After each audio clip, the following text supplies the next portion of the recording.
అండి నా పేరు పరశురాములు. కాంగ్రెస్ పార్టీలో ఉన్న వాళ్ళంతా రెడ్డిలే కదా. అప్పుడు దొరల పాలన అన్నారు. కోమటిరెడ్డి వెంకటరెడ్డి చెప్పు తీసుకొని కొడతావా రైతుల్ని? చెప్పు తీసుకొని ఎవరిని కొడతావు? రైతు లేని రాజ్యం ఉంటుందా? రైతు లేని రాజ్యం ఉంటుందా? రైతులను చెప్పు తీసుకొని కొడతావా? నీ చెప్పు కన్నా రైతుల చెప్పు ఇంకా గట్టిగా ఉంటుంది. రైతులు కొట్టలేరా? మళ్ళీ తిరిగి కొట్టలేరా నిన్ను? రైతులు ప్రజలు నిన్ను గెలిపించారు కదా. ప్రజల సేవ చేయమని గెలిపిస్తే ఇలా రైతులనే చెప్పు తీసుకొని కొడతా అంటున్నావు. అది ఎంతవరకు కరెక్టు? రైతులు తలుచుకుంటే రైతుల చెప్పులు ఇంకా గట్టిగా ఉంటాయి. తిన్మార్ మల్లన్న కూడా మొన్న ఏమన్నాడు, రైతులను చెప్పులు తీసుకొని కొట్టాలన్నాడు. రైతు బంధు అడిగితే, రైతు బంధు అడిగినందుకు పాపమా? రైతులు పెట్టుబడి ఎట్లా పెట్టాలి? రైతు బంధు ఇస్తా అంటేనే కదా రైతులు చాలా మంది రైతు పెట్టుబడి పెట్టాలని, రైతు బంధు పడుతుందని ఎంతో మంది ఎదురు చూస్తే రైతు బంధు అడిగితే చెప్పు తీసుకొని కొడతా అంటారా? ఇది ఎంతవరకు కరెక్ట్ మీకు? రైతు బంధు అడిగితే చెప్పులు తీసుకొని కాదు, చెప్పు తీసుకొని కొడితే రైతులు చెప్పులు ఇంకా గట్టిగా ఉంటాయి. ఒకసారి ఆలోచించుకోండి. తీన్మార్ మల్లన్న దొరలపాలన అని ఎట్లా అన్నాడు? ఇప్పుడు కూడా రెడ్డిల పాలన వచ్చింది. రెడ్డిల పాలన అని మీరు మాట్లాడాలి. దొరలపాలన ఉన్నప్పుడు కరెక్ట్ మాట్లాడిరు మీరు. దొరలపాలన ఉన్నప్పుడు ప్రజలకు అన్యాయం జరిగినప్పుడు ప్రజల వైపు ఉన్నారు. ఇప్పుడు మీరు ఎవరి వైపు ఉన్నారు? ప్రభుత్వం వైపు లేరా? ప్రభుత్వం వైపు ఉండకండి, ప్రజల వైపు ఉండండి. ప్రజలు మిమ్మల్ని రక్షిస్తారు. రైతులను చెప్పు తీసుకొని కొడతా అని మాట్లాడకండి. అది కరెక్ట్ కాదు.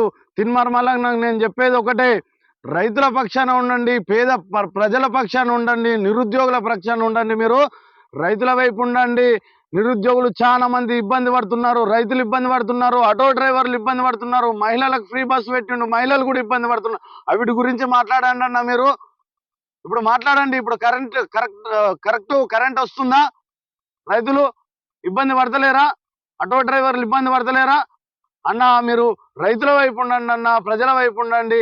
నేను ఒకటే చెప్తున్నాను, ఇవి చెప్పు తీసుకొని కొట్టడం కాదు. ప్రజలు మళ్ళా తిరిగి కొట్టలేరా? రైతులు కొట్టలేరా?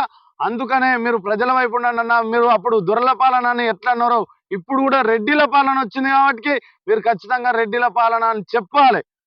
మీరు రైతుల వైపు ఉండండి, ఖచ్చితంగా రెడ్డిల వైపు కాదు, రైతుల వైపు ఉండండి అని నేను తీన్మార్ మల్లన్నకి చెప్తున్నా. అందుకే అన్న ఎంతో మంది అమరవీరులు అయ్యారు. ఎంతో మంది ప్రజల కోసం వాళ్ళ ప్రాణాలనే వదిలిపెట్టిర్రు. అందుకనే ఎర్ర జెండా గుండెల్లోనే ఉరిగిన వాళ్ళురా, పోరాటాల జెండానే ముద్దాడిన వాళ్ళురా. ఎర్ర జెండా గుండెల్లోనే ఉరిగిన వాళ్ళురా, పోరాటాల జెండానే ముద్దాడిన వాళ్ళురా. నల్లగొండ వీరులోయమ్మ, పోరాటాల ధీరులోయమ్మ, ఎర్ర జెండా గుండెల్లోనే ఒరిగిన వాళ్ళురా, పోరాటాల జెండానే ముద్దాడిన వాళ్ళురా. ఒకటై రెండై వందలు వేలై కాలే కడుపున ఆకలిపోరై, కాలే కడుపున ఆకలిపోరే, సీమల దండై పాముల కూరలు పీకిన వాళ్ళురా. ఎర్ర జెండా గుండెల్లోనే ఒరిగిన వాళ్ళురా, పోరాటాల జెండానే ముద్దాడిన వాళ్ళురా. ఎర్ర జెండా గుండెల్లోనే ఒరిగిన వాళ్ళురా, పోరాటాల జెండానే ముద్దాడిన వాళ్ళురా. రక్తంతోని చక్రం దిప్పి జనపనారా మిల్లులు నడిపి జీవితాలతో ఆడిన యజమానులకెదురొడ్డిన వాళ్ళురా.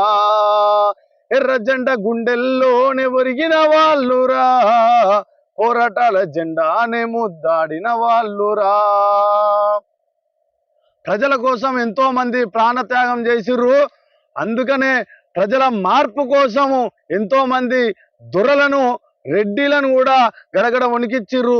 ప్రజలను దోసుక తినే దొంగలను తరిమి కొట్టిర్రు. అందుకనే చెప్తున్నాము, ఉన్న దాంట్లో రెడ్డి వాళ్ళ దాంట్లో ఉన్న దాంట్లో కూడా అప్పట్లో ప్రజలకు సేవ చేసిన వాళ్ళు ఉన్నారు, కానీ ఇట్లా ప్రజలను సొమ్ము తినే వాళ్ళైతే లేరు. ప్రజలను సొమ్ము తినే వాళ్ళు కాళ్ళ గర్భంలో కలిసిపోయారు, కానీ ఎవరైతే మంచి జరగలేదు వాళ్ళకు. అందుకనే చెప్తున్నాము, నల్లగొండలో పొలాలు అన్నీ ఎండిపోతున్నాయి. నల్లగొండలో రైతులు ఎంతో ఇబ్బందులు పడుతున్నారు. నల్లగొండ పొలాలు చూడండి ఒకసారి మీరు వెళ్ళి.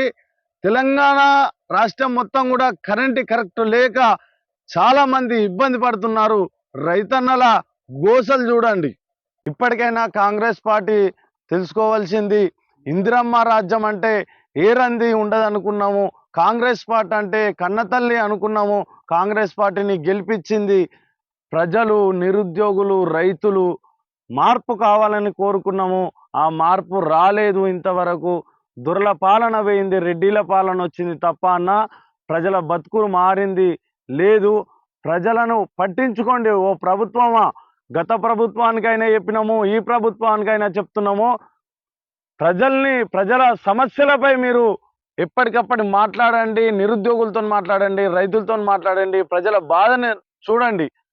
అందుకనే మళ్ళీ అప్పుడైతే గోసి గొంగడేసుకొని ఎట్లయితే డప్పు కొట్టి పాట పాడినామో, ఆ ప్రభుత్వాన్ని ఎట్లయితే గద్దె దించినామో, ఈ ప్రభుత్వాన్ని కూడా మీరు సక్రమంగా ప్రజల వైపు, ప్రజల పాలన కొనసాగించకుంటే మిమ్మల్ని కూడా గద్దె దించుతామని మేము ఖచ్చితంగా చెప్తున్నాము.